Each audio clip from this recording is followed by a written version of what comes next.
আলহাজ মকবুল আহমদ জামে মসজিদকে তুমি কবুল করো আল্লাহ। এই মসজিদের পরিচালনা কমিটি, মুসল্লি, ইমাম, মুয়াজ্জিন, খতিব সহ যারা যারা যেভাবে সার্বিক সহযোগিতা করে, টাকা দিয়ে, পয়সা দিয়ে, বুদ্ধি দিয়ে, পরামর্শ দিয়ে নামাজ পড়ে, আল্লাহ সবাইকে তুমি কবুল করো আল্লাহ। হাকামুল হাকিমিন আলহাজ মকবুল আহমদ সাহেবের আল্লাহ সন্তান আল্লাহ জনাব লোকমান আজম, আল্লাহ উনি অসুস্থ, স্ট্রোক করে মেডিকেলের মধ্যে আছে, আল্লাহ ওনাকে তুমি পরিপূর্ণ সুস্থতার জীবন নসিব করে মাওলা। আল্লাহ আগের মতো পরিপূর্ণ সুস্থ হওয়ার সেই ব্যবস্থা করে দিয়ে মাওলা।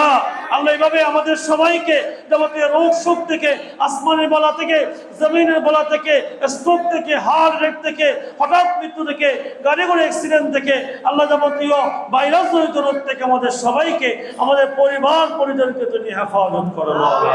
রব্বুল আলামিন হাকামুল হাকিমিন আল্লাহ যারা মোহাম্মদ ওসমান সাহেব সেক্রেটারি আল্লাহ উনি আল্লাহ কেশিয়ার সাহেব অসুস্থ, ওনাকে তুমি শেফা করো মাওলা। আল্লাহ এই মুহূর্তে আমার সামনে যারা জিহাদ তুলে আমিন আমিন করতেছে, আল্লাহ কার মনের মধ্যে কোন প্রার্থনা জল্পনায় কল্পনায় আছে আমি না জানলেও তুমি জানো আল্লাহ। তুমি তো অন্তর্যামী খোদা আল্লাহ, তুমি দয়া করে মেহেরবানি করে প্রত্যেকের আশার বাগানে তুমি ফুল ফুলে দিও আল্লাহ। আমাদের সময়কে একবার মক্কার মেহমান বলে দিও আল্লাহ, মদিনাতুল মুনাওয়ারার মেহমান বলে দিও আল্লাহ।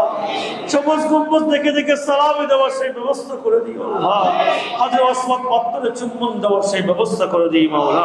কিয়ামতের ময়দানে এই মকবুল আহমদ জামে মসজিদ যাতে আমাদের সবাইকে মুসল্লি হিসেবে কবুল করে আল্লাহ, তুমি সেই ব্যবস্থা করে দিই মাওলা।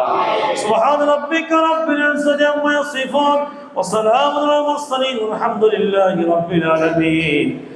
আখির ফরিয়াদ যখন মৃত্যু সজ্জায় শায়িত হয়ে যাব, আল্লাহ আজরাইল এসে জান নিয়ে টানাটানি করবে, শয়তান এসে ঈমান নিয়ে টানাটানি করবে, সেই কঠিন মুহূর্তে আমাদের প্রত্যেকের ঘরে তোমার দয়াল নবীকে মেহমান বানিয়ে, তোমার দয়াল নবীর নূরানি চেহারা দেখে দেখে আমাদের প্রত্যেকের জবানে জারি করে দিও লা ইলাহা ইল্লাল্লাহু মুহাম্মাদুর রাসূলুল্লাহ।